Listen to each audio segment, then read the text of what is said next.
Alright, hello everyone. Ang lecture natin ngayon under ng IO Psychology, the scientific study of psychology in the workplace. Pag-uusapan natin yung workplace spirituality. And I'm sure marami nag-aabang ng lecture na to, lalo na yung mga students ko. Bakit sila nag-aabang? Hindi dahil gusto nila yung mga videos ko. I'm sure ayaw na ayaw nila yung mga videos ko. Kaya nila inaabangan to kasi kasama to sa exam nila. Yan, this week. Meron silang exam, kasama to sa coverage, kaya inaabang-abangan nila to. Okay? Anyway, shout out sa mga students ko dyan sa IO Psychology. Yung lecture ko about this topic is based on this handbook. The Handbook of Faith and Spirituality in the Workplace, edited by Judy Neal. Kilala natin yan. Asawa ni Mrs. Neal. Specifically, Chapter 38. Yan yung title ng Chapter 38. I-zoom in natin. Spiritual Leadership and Faith and Spirituality in the Workplace. Ang haba nung title kasi kung analyze mo, parang dalawang topics to, no? Topic 1, Spiritual Leadership and Faith. Topic 2, Spirituality in the Workplace. Kinumbine na lang nila sa isang chapter. Anyway, kahit na medyo mahaba yung title dito, simple lang naman yung outline of this chapter.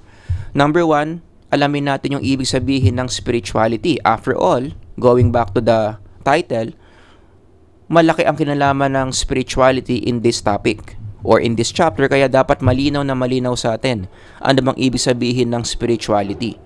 And then number 2, pag-uusapan natin yung workplace spirituality. So anong ibig sabihin kapag ina-apply mo yung spirituality sa workplace? And then number 3, i-connect natin yan sa leadership. What does it mean when you say you are a spiritual leader in the workplace? Meron kasing mga ganyang CEOs, merong mga ganyang bossing eh. Hindi lang sila CEO, hindi lang sila bossing, but they are also the spiritual leaders of the organization. So ano ibig sabihin nun? Pag nabansagang kang spiritual leader ka ng isang organization, what does that mean? In the first place, paano bang i-apply yung spiritual leadership?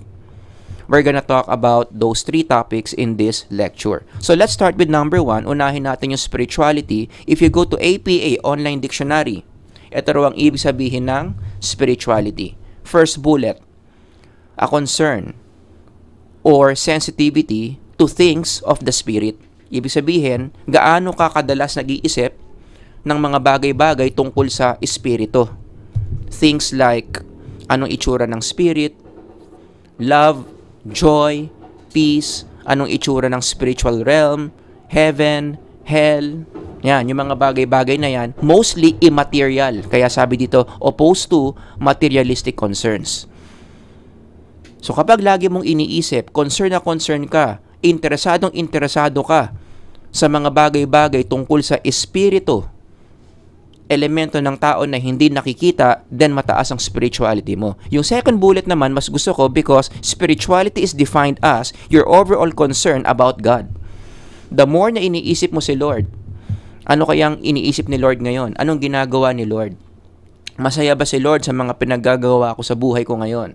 Binabasa ko ba? Sinusunod ko ba yung mga utos ni Lord sa Bible? The more you are concerned, the more you think about those things, mataas ang level of spirituality mo. Got that? So yun yung ibig sabihin ng spirituality. Your overall concern about the Spirit or God Himself. Now, in mainstream psychology, between these 2 bullets, mas pinofocus nila yung first bullet. Ayaw nila yung idea ng God. Alam niyo naman, sa science, no, today, highly atheistic. Marami mga scientists ayaw ng konsepto ng Diyos, so dinidisregard nila yan, dinidelete nila yan. Huwag natin pag-usapan si Lord dito. Dapat science lang tayo dito. Kaya ang pag-usapan lang natin dito yung spirit. Kaya marami sa literature, if you're gonna read articles on spirituality, they're gonna say, it's possible to be spiritual without God. As long as ginagawa mo yung hobbies mo, as long as you love nature, as long as you connect to other people, these are spiritual experiences. Ganyan ang packaging sa mainstream psychology. Now, I'm not saying it's wrong, but I disagree to the idea that you can separate spirituality from the idea of God. Yan. Kaya ako ayoko yung definition ng mainstream psychology eh. Yung tinatanggal mo yung Diyos, nagfo-focus ka lang sa other aspects of spirituality. After all, ang ultimate essence ng spirit is God. Walang spirit kung walang Diyos. After all, the origin of all spirits is the ultimate God who created all the spirits. Does that make sense? Kaya hindi ako agree sa mga ganyang definitions ng spirituality. You can be spiritual without God. No. In this lecture, ang gusto kong focus is on God. Spirituality in the context of God. Your overall concern about godly things. That's your overall level of spirituality. Ulitin ko, bakit ganito yung gusto kong definition ng spirituality? Kasi hindi mo pwedeng i-separate yung God from spirit. After all, God is spirit. God created all the spirits. Kung walang Diyos, walang psychology. Kasi sa psychology, ang pinag-aaralan, the psyche, also known as the spirit. I hope I'm making sense, no? So anyway, ang focus lang naman in this part is i-differentiate kung anong ibig sabihin ng spiritual versus material or worldly. So ulitin ko, kapag mataas ang spirituality mo, anong ibig sabihin nun? Concerned ka sa mga issues about the spirit. Yan. Versus, you are worldly. May kakilala ka bang worldly? Ganito ang worldly. Yan. Wala nang inisip kundi kumita ng pera, bumili ng ganito, bumili ng ganyan, pumunta sa ganito, pumunta dyan. Ganyan ang mga taong mga worldly. Ibang-iba sa mga taong mataas ang spirituality, ang concern nila sa buhay, how to save souls for God. I hope you see the difference. And also, hindi ko lang nalagay dito sa slides ko, no? In psychology, spirituality is a measurable variable. Pwede mo siyang sukatin. There are a number of standardized instruments out there that are designed to measure how high or how low your spirituality is. So kung mataas ang level ng spirituality mo, again, mataas ang spirituality, ang concern mo sa buhay, spiritual things. Paano ba magligtas ng mga souls na lubog sa kasalanan? Paano ko ba ipapakilala si Kristo sa mga tao? Spiritual na tao ka. Pero kung ang concern mo everyday, nasaan na yung in-order mo sa Lazada, darating na ba yung in-order mo sa Shopee, ano kayang kakain mo mamayang lunch, saan ka kaya magta-travel, part ng mundo sa summer, yan na lang yung inatupag mo all your life, mababa ang spirituality mo, mataas ang worldliness mo. Does that make sense? So yan yung ibig sabihin ng spirituality. Now, let's connect this to IO psychology. Ang spirituality may kinalaman yan in how owners, how CEOs of organizations run companies. In history, merong dalawang approach kung paano magpatakbo ng kumpanya. Una, yung tinatawag na traditional model. When you run an organization using the traditional model, it means your main goal is to gain profit. Kaya ka nga nagtayo ng organization para yumaman ka. To multiply your wealth. Pagyamanin ng pagyamanin, palakihin ng palakihin ang kita mo. So if you are the CEO of the company, you are the owner, and that's your goal. Most likely, traditional model yung ina-apply mo. Also, in the traditional model, you see your employees as machines. Mga makina. Mga makina yung mga tao mo that are designed na kumita ng pera para sa organization. And if you see your employees that way, it's going to affect the way you assess their performance. Diba? Imagine mo, HR ka, tapos ganyan ang tingin mo sa mga empleyado ng kumpanya, mga makina na nag-generate ng pera para sa organization, paano ang assessment dyan? Isa lang itatanong mo dyan eh. Itong taong ito, itong empleyadong ito, kumikita pa ba ito ng pera para sa organization? If yes, kumikita pa ng pera, star player natin to, keep the employee. Kapag hindi na kumikita to ng pera, liability sa organization, tanggalin na natin to. Ganon ang pananaw in the traditional model. So mag-iiba rin yung metric mo in how you say if your organization is successful or not. Ano lang yung tinitingnan para malaman mo kung successful ba yung organization mo? Yung pera. 'Di ba? Mas kumikita ka ng pera, marami kang kinita for the month, marami kang kinita for the year, successful. Wala kang kinita for the month, wala kang kinita for the year, or mababa yung kita, kulang, unsuccessful yung organization mo. It's all about the money. Ganyan ang traditional model. And studies show that those organizations na ganito ang model, traditional model, pera-pera lang ang concern, they are the organizations that are very prone to what we call corporate greed. Basahin nyo na lang yung literature on corporate greed, pero in general, hindi maganda yan for any organization. Ang isang organization na puro pera-pera lang ang concern, they have the tendency to be greedy, to have more and more money, to increase and increase profits. Kaya ito yung mga organizations na prone sa corruption. Ito yung mga organizations na mahilig sumira ng nature. Ito yung mga organizations na ine-exploit yung mga empleyado. Hindi binibigyan ng tamang sweldo para lang makatipid at lumaki yung kita. Yan. So corporate greed in general is not a good quality that any organization should have. Kaya kung may-ari ka ng organization, isa to sa mga key questions that you need to ask. Yung organization mo ba is free from corporate greed? Maliwanag. Now, may mga weaknesses naman tong traditional model na to of running organizations. Una, syempre, napaka-narrow, napaka-shallow. Sa Tagalog, mababaw, makitid. Yung pag-iisip mo, if you run your organization, na pera lang ang basihan. Because life is more than just money. And just to add, there are also business people out there na hindi naman traditional model ang pananaw.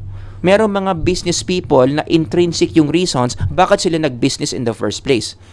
Sure, malaki ang contribution ng pera kung bakit ka nagraran ng business. Kaya ka nga nag-business para kumita eh.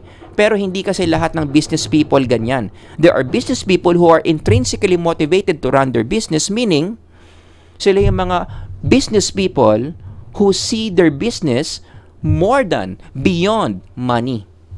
They operate in a larger mission other than gaining money. Mamaya pag-uusapan natin yan. So, ang traditional model, hindi yan applicable sa lahat ng mga taong nagbi-business. This is a very narrow, this is a very shallow view of running organizations. There are more broader, there are more comprehensive, there are deeper reasons to run an organization. Mamaya pag-uusapan natin yung counterpart ng traditional model. Letter B, ang isa pang weakness ng organizations under the traditional model is these organizations risks people's health or even the environment. Kasi remember, yung mga organizations under the traditional model prone sa corporate greed. Sinabi ko na kanina, yung corporate greed, hindi maganda yan because it can lead to a number of negative outcomes such as health outcomes. Yung mga organizations na walang pakialam sa health ng tao. Kasi nga, money, profit over people. Yung traditional model, wala silang pakialam kung yung produkto nila sumisira ng katawan ng tao. Sasabihin nila, hindi naman namin kasalanan naninigaril yung mga yan eh. Pinili naman nila yung mga yan para sa mga sarili nila. O, diba? So, kapag ganyan ka mag-isip, alam mo nakakasama yung produkto mo, alam mo naman na nagiging accessory ka sa pagkasira ng katawan ng tao, sa pagkasira ng public health, pero mas mahalaga pa rin sa iyo yung kita mo every month, every year, tuloy-tuloy ka pa rin sa operation mo, most likely traditional model ka. At yan nga yung isa sa mga weaknesses, no, ng traditional model. It can impair people's health, it can even impair the nature. Kasi nga mas mahalaga sa iyo yung kita mo kumpara sa environment eh. So wala kang pakialam, magtatayo ka ng mga ganyang pabrika, papakawala ka ng mga usok na poisonous, magpuputol ka ng mga puno para lang matuloy yung organization mo. Corporate greed nga eh. 'Di ba? Ang mahalaga sa atin kumita. Wala tayong pakialam sa mga puno na 'yan. Wala tayong pakialam kung umuulan ng malakas at bumaha, binaha yung mga tao. Wala tayong pakialam diyan. Ang mahalaga sa atin, kumita ng pera. O, kasalanan nila yan kasi hindi sila makabili ng bahay na na flood proof. Kasalanan nila yan kasi hindi sila makabili ng subdivision na walang baha. Huwag na natin silang isipin. Ang mahalaga sa atin, magtrabaho tayo na magtrabaho para kumita ng pera. Ganyan ang traditional model mindset of running an organization. Pero ang pinakamatinding weakness ng traditional model is, letter C, it's very dehumanizing. If you see your people that way, if you run organizations that way, puro na lang pera, may tendency that you're gonna change the way you see human beings. So, diba sabi nga, the love for money changes the way you see humans. Kaya kapag ikaw, CEO ka, puro ka na lang kita, puro ka na lang profit, bababaw ang tingin mo sa mga tao. I remember one Bible verse about this, di ba? Ang sabi, the love for money is the root of all evil. Ulitin ko ha, love for money is the root of all kinds of evil. Hindi sinasabi ditong money is the root of all evil. But if you love money so much, yan na yung main goal mo sa buhay mo. Kumita ng kumita. Traditional model of running organizations, it's gonna change the way you see human beings. Magiging evil yung pattern mo on how you see people. For example, yung mga empleyado mo, again, ulitin ko, ang tingin mo sa kanila mga makina, mga machines. They are all about generating money. Kapag nag-generate pa ng money yung empleyado, i-renew ang kontrata. Tatamad-tamad na, hindi na tayo kumikita sa empleyadong to, tanggalin na yan. That is a very shallow way of treating human beings. Kaya lang, agree si B.F. Skinner dyan behaviorism, if you remember, from your theories of personality. Para sa kanya, ang tao, operant conditioning lang yan, rewards and punishment. Yung mga empleyado mo, para kumita ng pera para sa'yo, i-reward mo lang ng i-reward. Yung mga empleyado na wala ng kwenta, wala ng silbi, i-punish mo, tanggalin mo sa kumpanya mo. Ganun lang ang pananaw ng tao o pananaw sa tao ng mga CEOs, ng mga leaders na merong traditional model mindset in running organizations. Ang layo in the way how the Bible sees human beings. You see the contrast here. Ang Bible kasi naniniwala that human beings are created in the image of God, which is a very spiritual idea. Hindi lang tayo katawang lupa, we are spirits inside a body. Ang layo. Hindi lang tayo mga makina. Kaya nga yung i-connect natin yan sa mga nagra-riding in tandem 'Di ba? Wala silang pakialam sa pagpatay ng mga tao. Wala silang pakialam sa impact ng ginagawa nila sa pamilya ng papatayin nila. Ang mahalaga makapatay sila. Bakit? Kasi kikita sila ng pera. Traditional model mindset. Yung mga taong pinapatay nila, wala yan. Ang equivalent niyan, pera. Kaya bigyan mo ko ng maraming tatrabahuhin para dumami ng dumami yung pera ko, guminhawa yung buhay ko. That's the traditional model mindset. I hope, given these examples, na realize ninyo kung ano yung mga disadvantages, ano yung mga evils that may happen when an owner of the organization, ganyan ang takbo ng utak. The traditional model mindset. Pera-pera lang ang lahat. Buti na lang as time went by, unti-unti ang mga tao, nagbukas ang isipan nila na hindi lang puro pera ang buhay. Life is more than just money. Nagkaroon ng change in perspective at malaki ang contribution dyan ng humanistic psychology. Revihin nyo na lang yung theories of personality ninyo, kung ano yung mga major teachings ng humanistic psychology, but one of the teachings na talagang nag-shift ng paradigm is life is more than just money. Humans are not machines. Ang tao, hindi lang sila produkto ng operant conditioning, rewards and punishments. Ang tao, hindi lang puro pera ang kailangan. We are created in the image of God, therefore we are spiritual beings, therefore we have spiritual needs. Yes, we need money, but we need more than just money. Yun na. So nagsimula na yung ganyang wave of idea, nagkaroon na tayo ng spiritual model in running organizations. Wherein, in this model, meron tayong tinatawag na triple bottom line. People, planet, and profit. Ulitin ko, people, planet, profit. Ganyan ang priority ng isang organization that is being run using the spiritual model. Alagaan muna natin yung mga tao natin, alagaan natin yung planeta natin, kung saan tayo nakatira, and then yung mga kita natin, pag kumita na tayo, ilalagay ulit natin yan sa mga tao natin, aalagaan ulit natin yung planeta natin. Ganyan ang spiritual model. 'Di ba? Kaya kapag ganyan yung model mo, mag-iiba rin yung metric mo of success 'Di ba? If you are the owner of the organization and this is your model, how would you know if your organization is successful? Sagot. Ang mga metrics mo diyan, iba. You go beyond money. 'Di ba? Ang mga metrics mo diyan is, kamusta ang mga tao ko? Okay ba yung mga psychological well-being nila? Nadidepress ba sila sa workplace? Naa-anxious ba sila sa workplace? kailangan natin gawa ng paraan yan.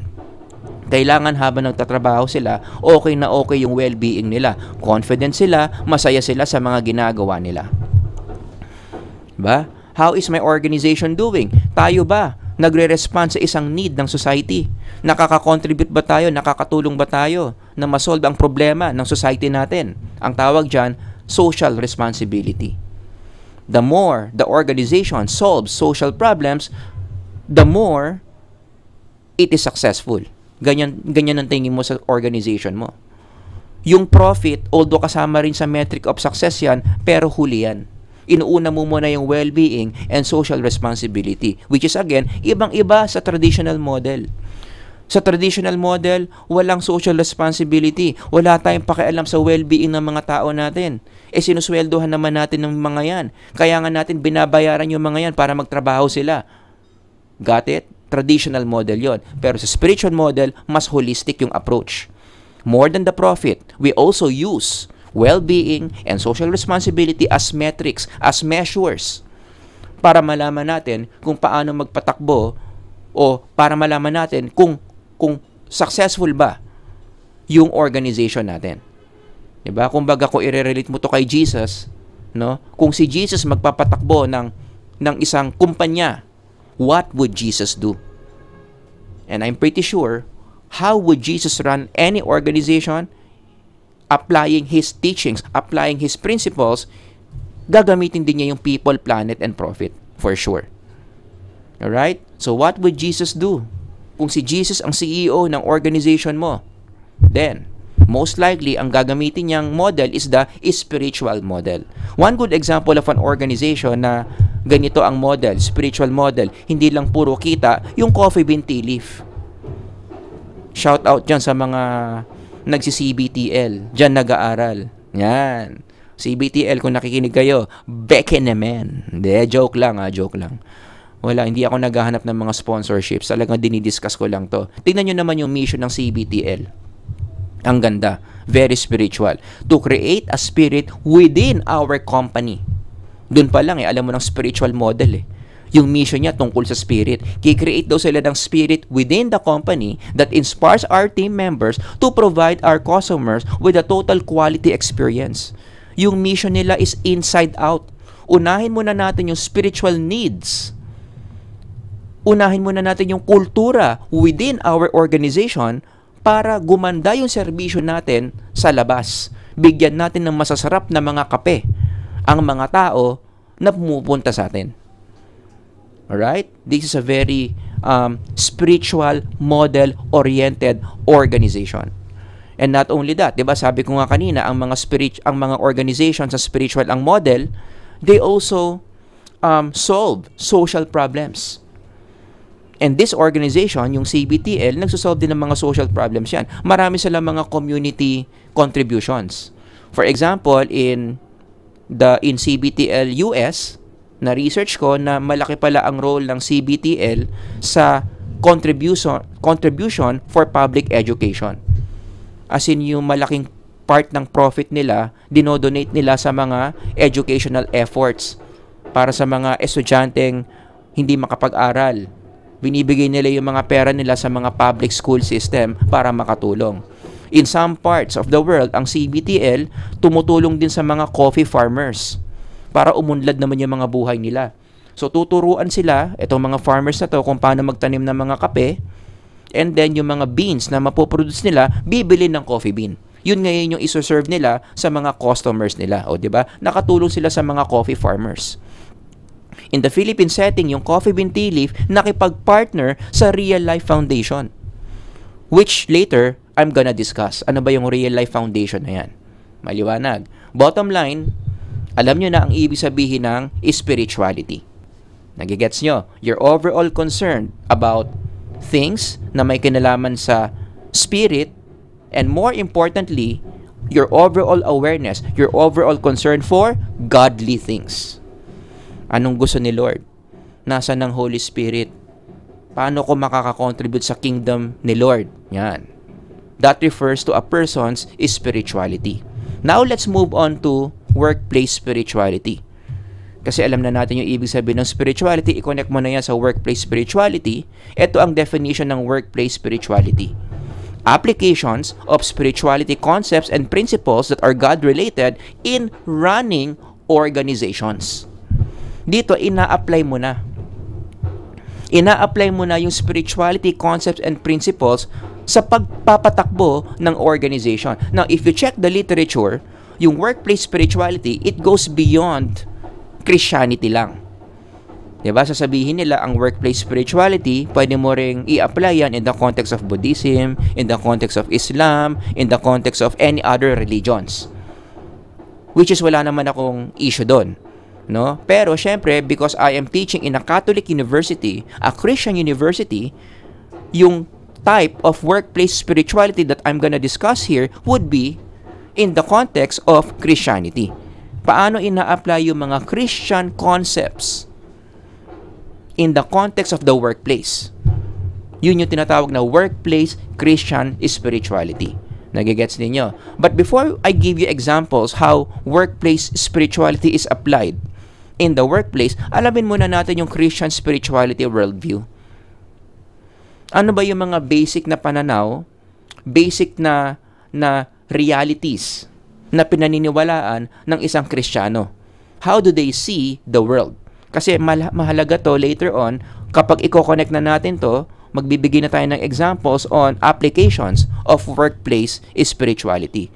Okay? So, the following are the top 4 or the 4 most basic ways of viewing the world if you are a Christian. Number 1, humans are spiritual beings. Number 2, humans are stewards of the world. Number 3, the body and the spirit intertwines or interrelated. And number 4, personal self is the least important. Isa-isahin natin, no? Anong ibig sabihin ng number 1?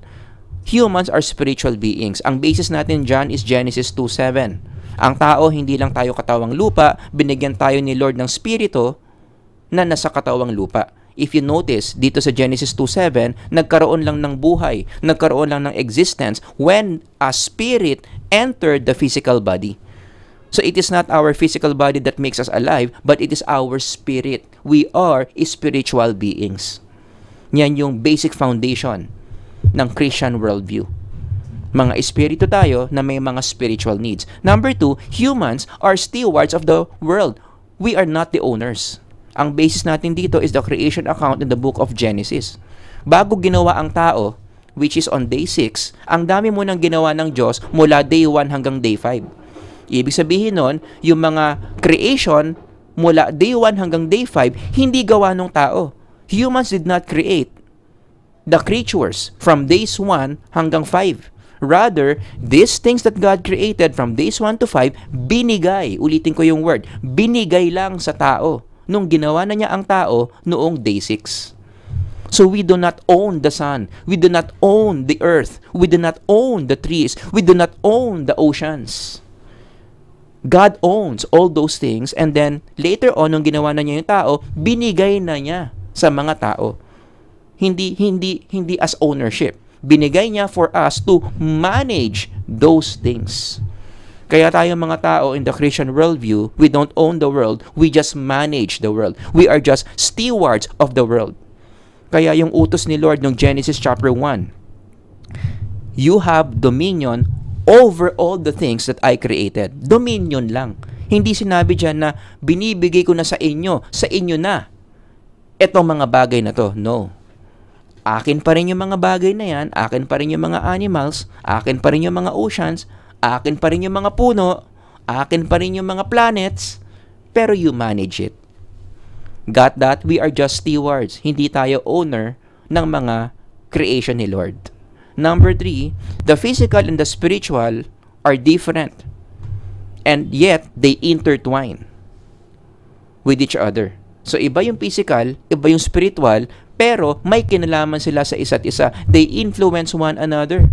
Gustong-gusto ko yung passage na sinabi ni Paul dito. No? Ang sabi niya, our body is the temple of the Holy Spirit. So, ibig sabihin nun, laging may interaction na nangyayari between our body and the Holy Spirit. Your body can affect the Holy Spirit can affect your body. Diba? Kaya nga in another passage, in connection to that, sabi ni Paul, present your body as a living sacrifice. Kung anong ginagawa mo sa katawan mo, may mga spiritual effects yan in the spiritual realm. At yung mga nangyayari sa spiritual realm, merong epekto yan sa physical world. Kaya dapat ganun ang pananaw ng mga tao about reality. The reality is not all about the physical world. There are a lot of things na hindi natin nakikita happening in the spiritual world, in the spiritual realm, that affects our everyday physical existence. Kaya ako naniniwala may mga tao nagkakasakit, sumasakit ang ulo, sumasakit ang tiyan because of spiritual reasons.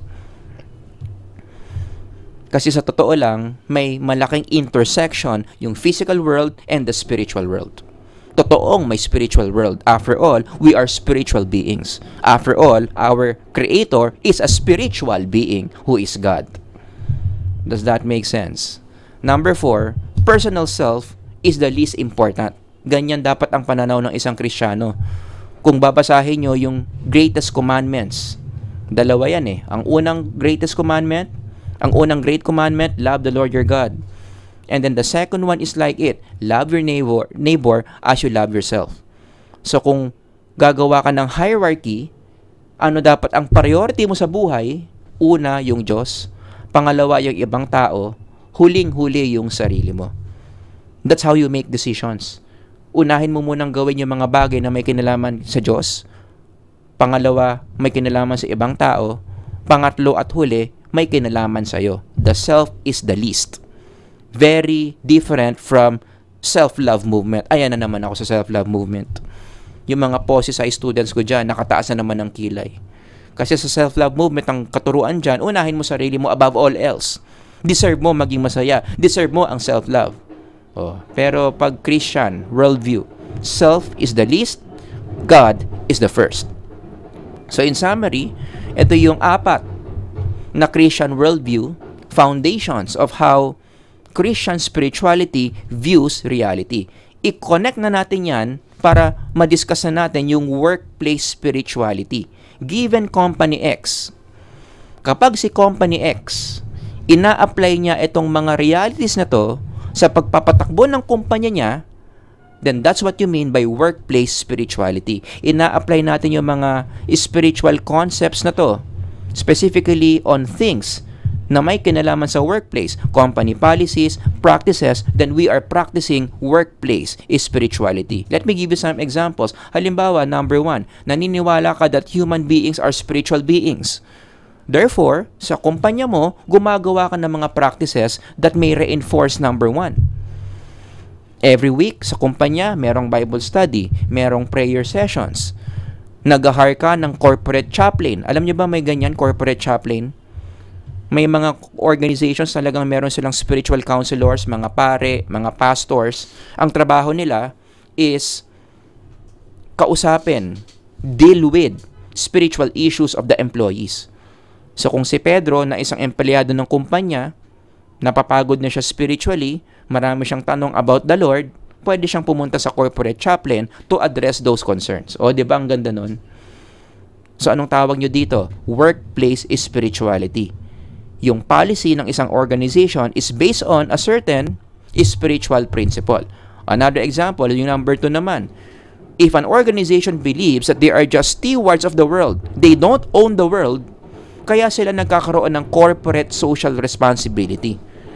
Another big term in IO psychology, also known as CSR. Everybody say CSR. Ang ibig sabihin ng corporate social responsibility, mag-solve tayo, tumulong tayo sa ikagaganda or sa ikakasustain ng environment natin. After all, hindi atin yung environment natin. Huwag natin sirain, huwag natin babuyin, huwag natin dumihan. Bilang isang kumpanya, bilang isang organization, binigyan tayo ni Lord ng environment, so alagaan natin yung environment natin. Gamitin natin yung mga kinikita natin sa pagpapaganda, sa pag-aalaga ng environment na binigay ni Lord. For example, San Miguel Corporation does that. Alam niyo naman ang San Miguel, maraming kinikita yan. Isa sa mga pinakamayamang organization in the Philippines. A large chunk of their profit goes to efforts like this. Linisin natin ang Pasig River. O, di ba? Anong tawag dyan? Corporate social responsibility yan. Pag nalinis natin yung Pasig River, gaganda yung environment, mag-i-improve yung health ng community, so hindi na baling maglabas tayo ng pera sa ganyang effort. Because we are stewards of our nature. Huwag natin sirain, huwag natin dumihan. Dapat linisin natin yung nature. Linisin natin ang Pasig River. Again, anong tawag dyan? Corporate social responsibility. Yung number 3, anong sabi dyan? Body and spirit intertwines. May epekto ang katawan sa spirito, may epekto ang spirito sa katawan. Kung ganyan ang pananaw mo, it will affect the way you assess your employees. Shout out dyan sa mga Human Resources Department. Kapag spiritual ang tingin nyo sa mga empleyado, hindi lang pera. Hindi lang magkanong pera ang pinasok ng empleyado sa kumpanya yung titignan ninyo. Titignan nyo rin yung spiritual aspect of your employees. You're also gonna be concerned about their overall well-being. You're gonna be concerned about their stress level. You will be concerned about their overall motivation, so on and so forth. Kasi nga, mga spiritual beings yung mga empleyado mo. Hindi lang yan pera-pera. More than their salary, may iba pang mga issue sa buhay yan na pwede nyong isama sa mga assessment nyo sa kanila. Still in connection to number 3, other than assessment of employees, may kinalaman din yan kung paano mo ititrain yung mga empleyado mo. Sa traditional model, ang training, it's all about the skills that they need to generate money. Turuan mo ng ganito, turuan mo ng ganyan, para dumami yung kita niya para sa organization. Pero kapag ang organization mo is spiritual model, yes, skills are important, but more than that, kailangan ititrain mo rin yung kanilang mga spiritual deficiencies. Ia-address mo rin yan. Kasi ang framework mo, kapag pag workplace spirituality ka, yung poor performance sa mga empleyado mo, may kinalaman siguro yan sa spiritual deficiencies nila. Bakit sila laging late? Bakit sila hirap makabenta? Bakit hindi sila nagpe-perform ng maayos sa opisina? Ang sagot, posible, syempre, given na baka kulang sa skills. Pero more than that, baka naman walang problema sa skills. Okay naman yung alam ng mga empleyado mo. It's just that meron silang mga spiritual deficiencies na kailangan mong tugunan. Baka hindi na nila alam yung purpose nila, hindi na sila motivated, kulang sila sa guidance, nawalan na sila ng pagmamahal sa trabaho nila, so on and so forth. And the more you address these spiritual deficiencies, mas gaganda ang performance. Kaya may ibang mga kumpanya, ang training nila may kinalaman sa character strengths. Shout out sa mga estudyante ko sa POSISI. Pinag-aralan natin tong character strengths. Ang assumption dito in workplace spirituality, if you enhance, if you strengthen any of these character strengths, gaganda ang performance in the organization. And remember, character strengths are spiritual elements. Mga bagay ito na meron ng isang taong spiritual. Only spiritual beings have these character strengths. Kaya kapag HR ka, maggagawa ka ng training program, marami kang mga training programs will enhance any of these character strengths, pampaganda ng performance in the organization. Nagigets ninyo?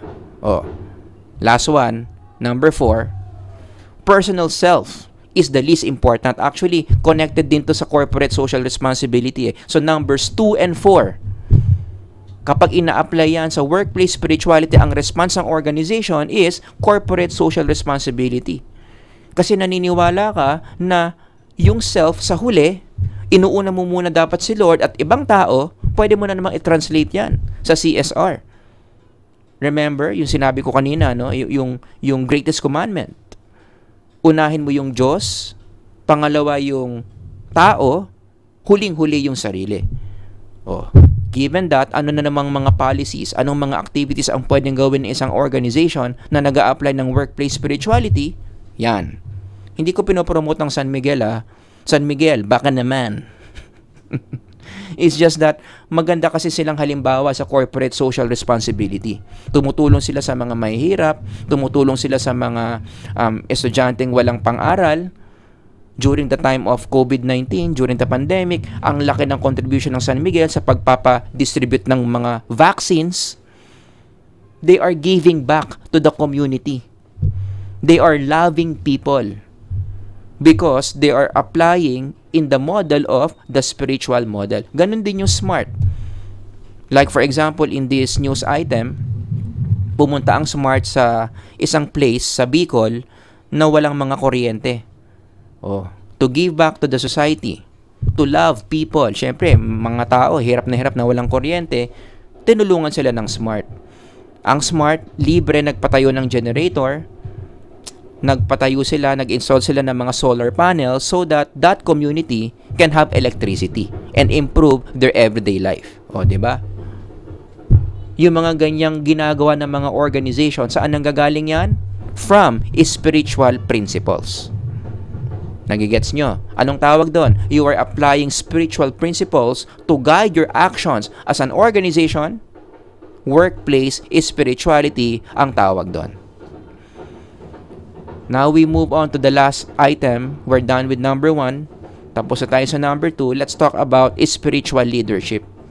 Ano naman ibig sabihin ng spiritual leadership? This is the style of leading people in the workplace using spiritual concepts and applications for the purpose of what? Altogether read.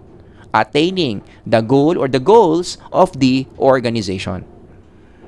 At syempre, uulitin ko in this lecture, anong klaseng spiritual leadership yung tinuturo ko dito? Christian spiritual leadership.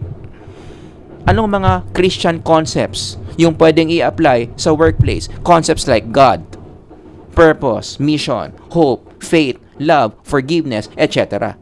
So kapag leader ka, tapos ito yung pinupush mong mga concepts, ito yung mga ginagamit mong mga concepts sa organization mo, then you are a spiritual leader.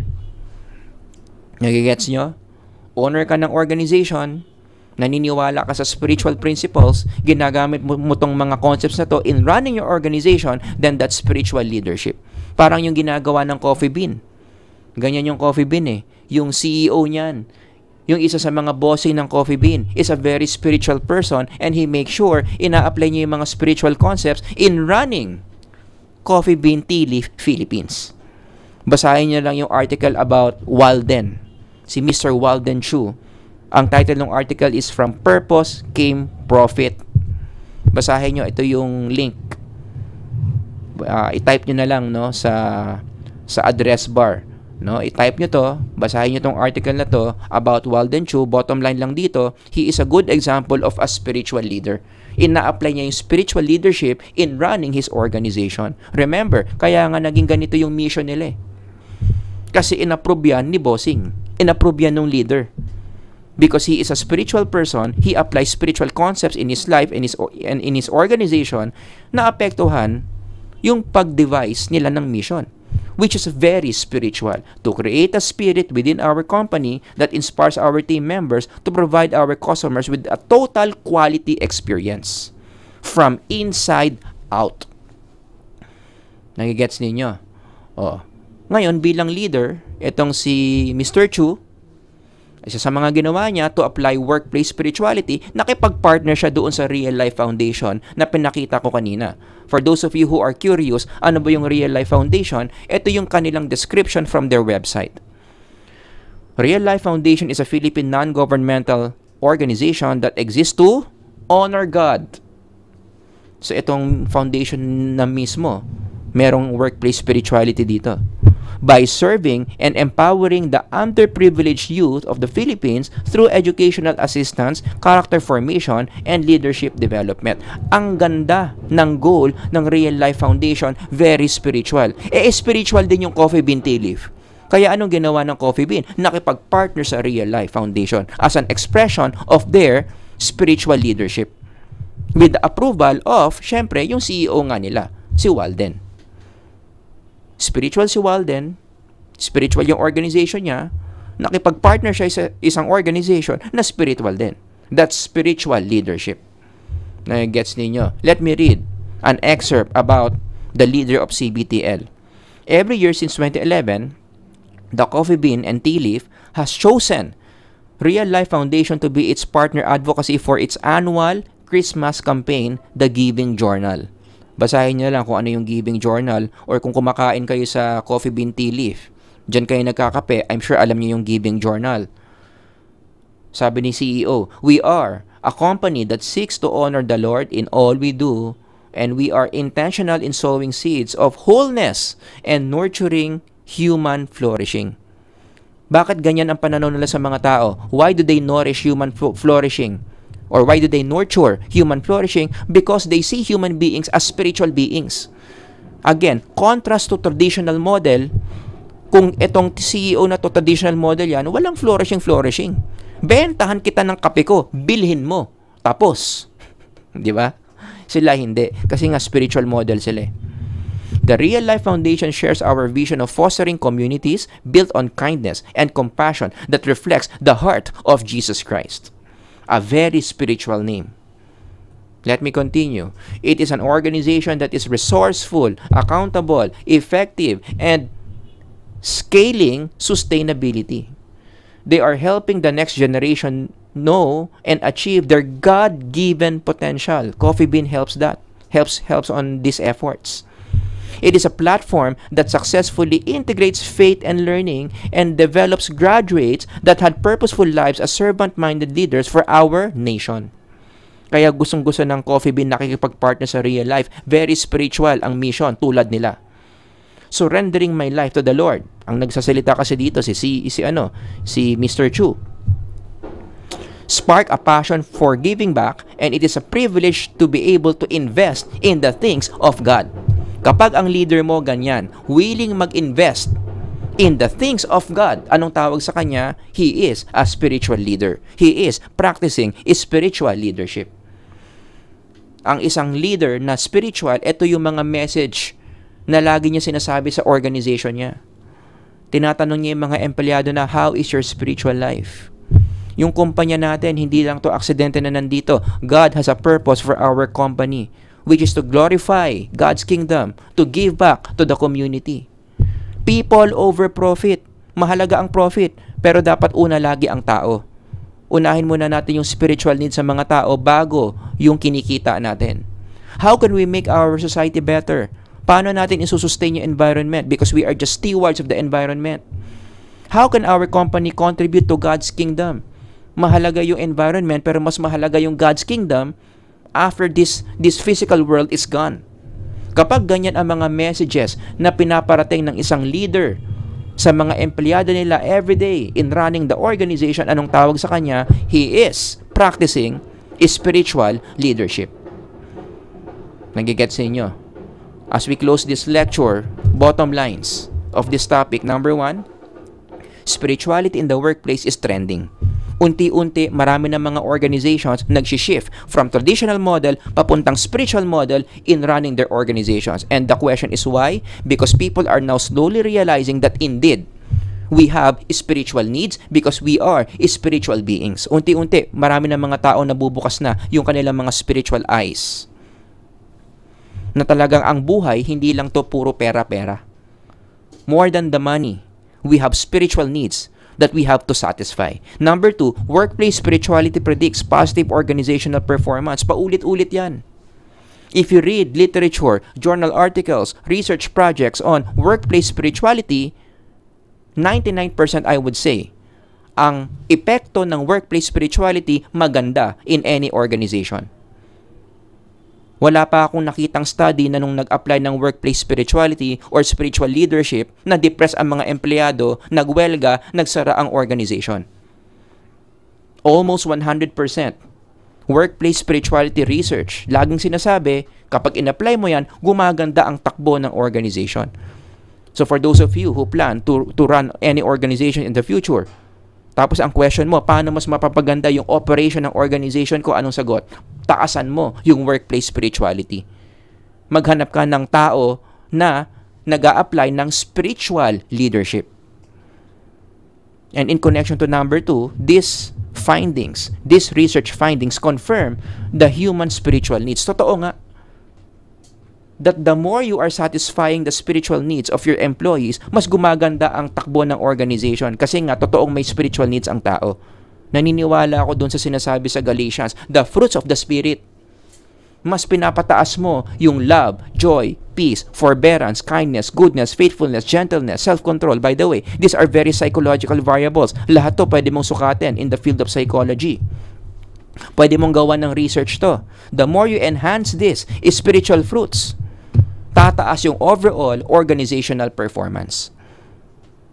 Walang makakapag-deny dyan. Imagine mo, lahat ng empleyado mo, joyful, punong-puno ng love for the organization, punong-puno ng peace in the organization, meron silang forbearance, meron silang kindness, walang duda.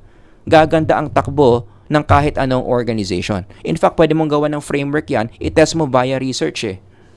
Sukatin mo yung workplace spirituality, sukatin mo tong mga variables na to, sukatin mo yung organizational performance, tignan mo kung itong mga spiritual fruits na ito is a mediator between workplace spirituality and organizational performance. Kasi ulitin ko, no, in the literature, klarong-klaro na yung connection between workplace spirituality and organizational performance. Mas mataas ang workplace spirituality, mas maganda ang performance ng organization. Ang tanong, bakit? Ito yung proposal ko. Because of the spiritual fruits. After all, we are spiritual beings. Ang mga empleyado may mga spiritual needs because we are created in the image of God. Genesis yan. That's what it means. If you are created in the image of God, you are a spiritual being na may mga spiritual needs. And the more you satisfy this, mas gumaganda yung overall performance mo. Sabihin nyo na naman, ginawa ko na naman Bible study. Meron akong Galatians dito. Meron akong Genesis dyan. Si Sir Howard talaga, hindi marunong mag-psychology. May ebidensya ba na tama yung framework na pinopropose mo? Ang sagot ko, meron. Ang dami ng mga journal articles na nagpapatunay niyan. Kayo na lang bahala magbasa. Merong Journal of Management, Spirituality, and Religion. Halos lahat ng researches about workplace spirituality, positive ang outcome. Gumaganda ang organizational performance. Kung hindi pa kayo kumbinsido dyan, basahin nyo yung Handbook of Workplace Spirituality and Organizational Performance. Paulit-ulit, many researches that are presented in this handbook reinforces, confirms that this is true. Enhancing workplace spirituality gives employees their spiritual needs, which improves their overall performance. Overall, maganda ang epekto ng workplace spirituality, not only on organizations, but also sa mga empleyado na nakakaranas ng workplace spirituality na ini-initiate ng isang spiritual leader. Nagigets nyo? And in connection to that, ito, yung mga estudyante ko, ito yung article na pinapabasa ko sa inyo, nakasama sa exam. Para sa mga nanonood, viewers, pwedeng i-google nyo na lang to. So you will understand what I'm saying here, no? But basically, in this article, this is another evidence that show na maganda ang workplace spirituality sa performance ng mga empleyado, pati sa performance ng overall organization. Ito, basahin nyo yan. Another benefit of workplace spirituality. Alright? So, yun lang. Yung maikli nating lectures, quote and quote, maikling lecture on workplace spirituality. Kung meron kayong mga questions, comments, ilagay nyo lang dyan sa baba. Sir Howard here. Until the next lecture, God bless everyone. Bye-bye.